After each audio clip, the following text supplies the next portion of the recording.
Merveilleux, si merveilleux est ton immense amour. Ta croix proclame la grâce de Dieu sur moi.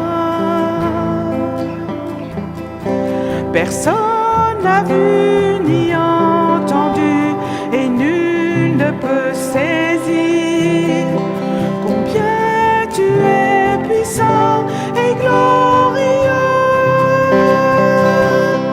Dieu merveilleux, je t'aime. Dieu merveilleux, je t'adore. Dieu merveilleux, mon cœur te chante. Dieu merveilleux, je t'aime. Dieu merveilleux, je t'adore. Dieu merveilleux, mon cœur te chante. Et moi, j'avais à cœur de vous partager une petite exhortation, petite, sur la louange. Et les enfants, il y aura une histoire qu'il faudra m'aider à raconter, si vous vous en rappelez.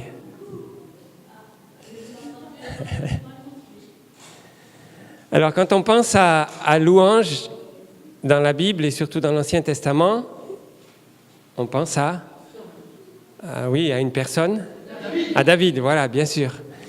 David, c'était vraiment l'homme qui a redécouvert la louange, déjà au travers du don personnel que Dieu lui avait donné de la musique, puisque quand il jouait de la musique, ça calmait la colère du roi Saül, et qu'on faisait souvent appel à lui pour calmer ces colères intempestives du roi, tellement il jouait bien, tellement il y avait de l'onction sur la louange de David.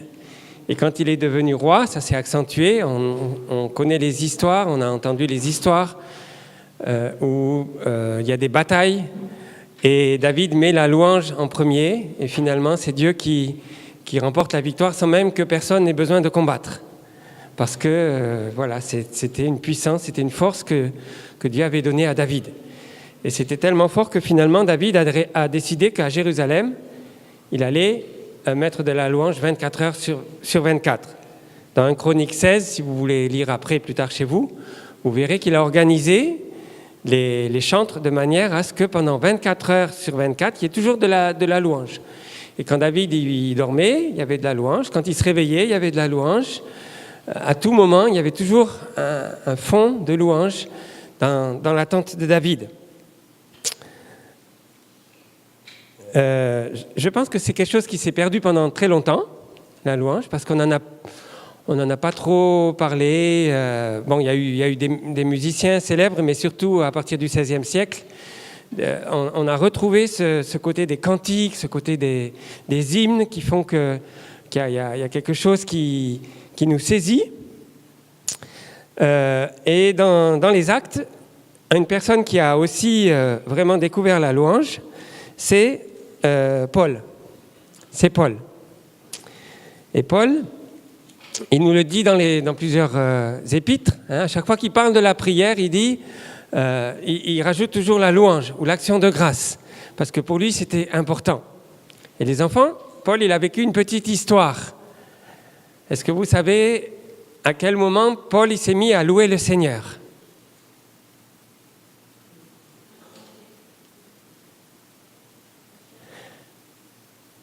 Alors, à un moment donné, Paul, dans Acte 16, il est dit qu'on l'a arrêté. Il était avec Silas, son ami.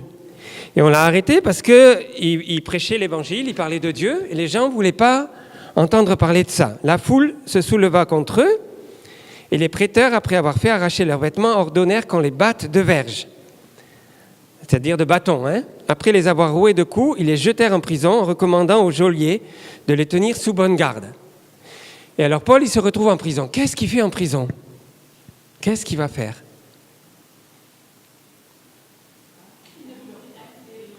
Aux enfants, est-ce que vous savez ? Tu sais ce qu'il va faire ? Il va chanter ? Dans la prison, il va chanter ? Non, il va pleurer. Non, il va chanter. Il va chanter. Vers le milieu de la nuit, en plus, au moment où on dort, le milieu de la nuit, d'habitude, on dort.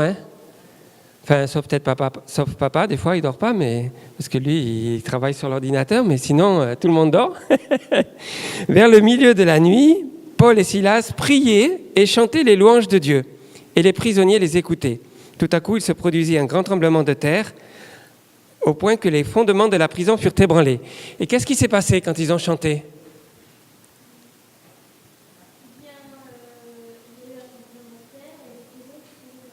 Et il y a eu un tremblement de terre et la prison s'est ouverte.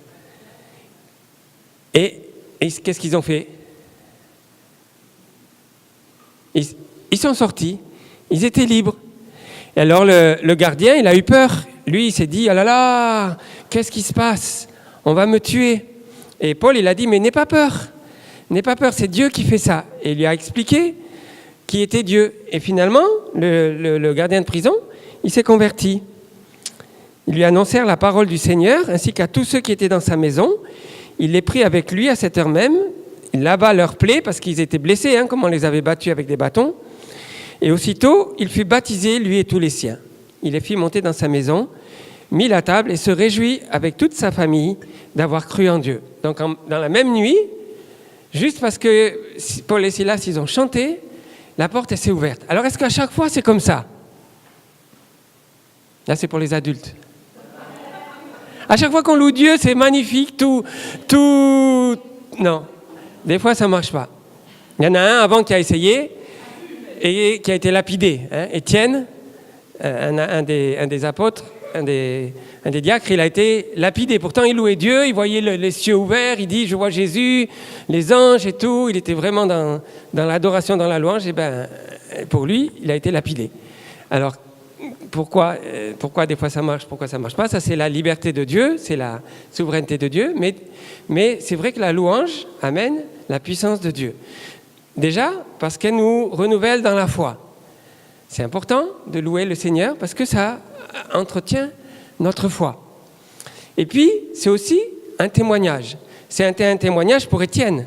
Les gens qui ont vu Étienne mourir de la manière dont il est mort, et dont Paul, qui gardait les habits à ce moment-là, lui a été touché. Il a su qu'il y avait quelque chose qui s'était passé. Et pour Paul et Silas, là, c'est le gardien de prison qui a été touché. Et je pense que si on a une attitude de louange dans notre vie, on va apporter un témoignage. Des fois, on va voir des choses bouger dans nos vies, on va voir des victoires. Des fois, on ne va pas en voir. Mais quoi qu'il en soit, ça va être un témoignage pour les gens autour de nous.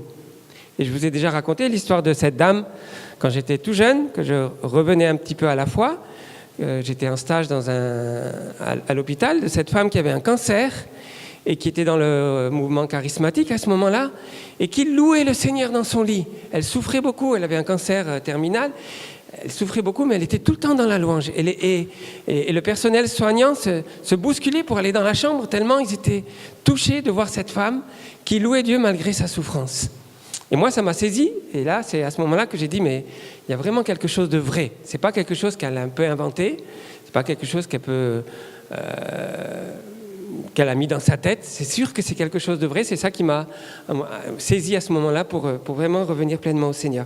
Mais tout ça pour dire que la louange, quand on loue le Seigneur, c'est un témoignage. C'est important de louer le Seigneur, même dans les difficultés, même dans les moments de souffrance, ou d'incertitude. Par exemple, Jude, il a plus de logement bientôt à la fin du mois. Il loue le Seigneur, il me dit tout à l'heure, mais je suis en paix. Je ne sais pas ce qui va m'arriver, mais je suis en paix. Et je peux dire, mais c'est un témoignage. Il n'est pas là à s'inquiéter, à s'affoler. Il fait ce qu'il faut pour chercher un logement, mais il est en paix. Et je pense que les gens autour de lui vont dire, mais comment ça se fait ? Toi, tu te retrouves à la porte à la fin du mois et tu as une paix comme ça. Et je crois que c'est vraiment un témoignage fort que le Seigneur veut qu'on puisse porter. Et pour pouvoir avoir ce témoignage, c'est une discipline. C'est quelque chose que, je pense que Paul et Silas, c'est quelque chose qu'ils avaient ensemble. Ils passaient du temps à louer le Seigneur. C'est pas dans la prison, à un moment donné, ils se sont dit, bon, tiens, qu'est-ce qu'on fait ? On ne sait pas quoi faire, on va louer le Seigneur. Je pense que c'était quelque chose qui était en eux, qui était quelque chose qu'ils avaient déjà acquis et que nous aussi, on doit acquérir dans les temps où ça va à peu près bien, pour que dans les temps difficiles, on puisse continuer à louer Dieu. Parce qu'il y aura, c'est sûr, encore des temps difficiles dans nos vies. Ça arrive à tout le monde. On n'a pas une vie toute tranquille. Et comme Paul et Silas, il y avait des moments où ça allait bien, puis des moments où ils se retrouvaient en prison et ils louaient le Seigneur et ils ont pu avoir un témoignage. La louange, des fois on le dit, c'est pour Dieu. C'est pour Dieu qu'on doit louer le Seigneur. Il faut louer Dieu, il faut faire abstraction de toutes nos pensées, tous nos soucis, louer Dieu.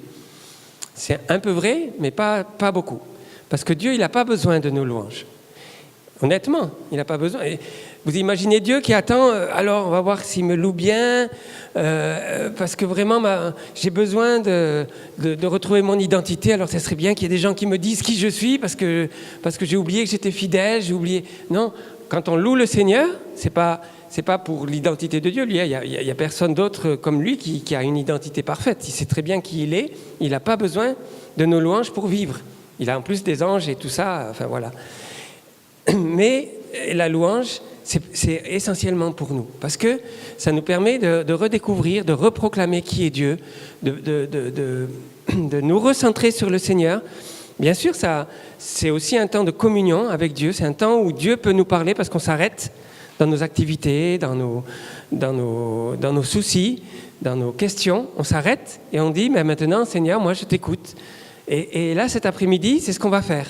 On va avoir un temps juste pour être avec Dieu. Alors on le fait tous ensemble parce que c'est plus facile que d'être tout seul dans sa maison à le faire. Mais tous ensemble, on se motive et puis on peut recevoir des encouragements les uns par les autres. Mais c'est quelque chose vraiment qui est important de cultiver pour que quand on sera seul, on puisse continuer à le faire. Et aujourd'hui, on a des moyens extraordinaires. Moi, je trouve qu'il y a un renouveau dans la louange. Dans les Actes, il est dit qu'à un moment donné... ils se sont disputés un petit peu avec Paul et les apôtres de Jérusalem, savoir s'il fallait circoncire, pas circoncire. Ils commencent à discuter, à savoir qu'est-ce qu'ils vont prendre comme décision. Puis à un moment donné, il y a Jacques, qui est un des anciens principaux, qui a une révélation. Il dit, mais rappelez-vous cette prophétie que Dieu a donnée. Il a dit, après cela, je reviendrai, je relèverai la tente de David qui était tombée. J'en relèverai les ruines et je la redresserai, afin que le reste des hommes cherche le Seigneur. C'est pourquoi je juge bon de ne pas créer de difficultés à ceux des païens qui se convertissent à Dieu. Qu'est-ce qu'il a eu comme révélation ? Une parole dans Amos qui parlait d'un temps où la tente de David, elle serait relevée. C'est quoi cette tente de David ? C'était la tente où il y avait la louange en permanence, où il y avait des musiciens en permanence qui étaient dans Jérusalem, un tabernacle, une tente. Et quand Dieu dit dans les Actes qu'il va relever la tente de David, ça veut dire qu'il va redonner cette louange qui était sur David à son Église. Et on l'a vécu. On l'a vécu au temps du mouvement charismatique, on l'a vécu avec Jeunesse en mission, tous ces chants de Jem qui sont venus à un moment donné. Et là, maintenant, j'ai l'impression qu'il y a comme un feu d'artifice au niveau de la louange dans le monde. Quand on voit tous les groupes, nous, on entend parler de Glorious, d'Hillsong, mais il y en a des centaines et des centaines de mouvements de louange, de groupes de louange, d'endroits où on fait 24 heures de louange. Et c'est incroyable, c'est comme s'il y a comme un feu d'artifice de louange dans le monde en ce moment.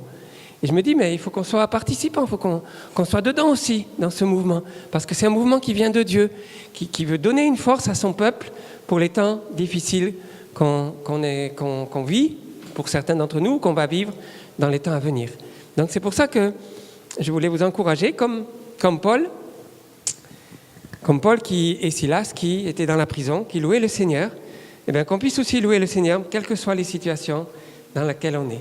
Qu'on puisse dire merci Seigneur, parce que tu es là, merci parce que tu es encore avec nous, merci parce que tu nous conduis, parce que tu es celui qui reste le même, tu es celui qui nous porte, tu es celui qui fait des belles choses dans nos vies. Amen. Et puis après, c'est lui qui ouvre les portes ou qui ne les ouvre pas, mais on trouve la paix, on retrouve la confiance en lui, et on est vraiment dans la confiance, dans la foi.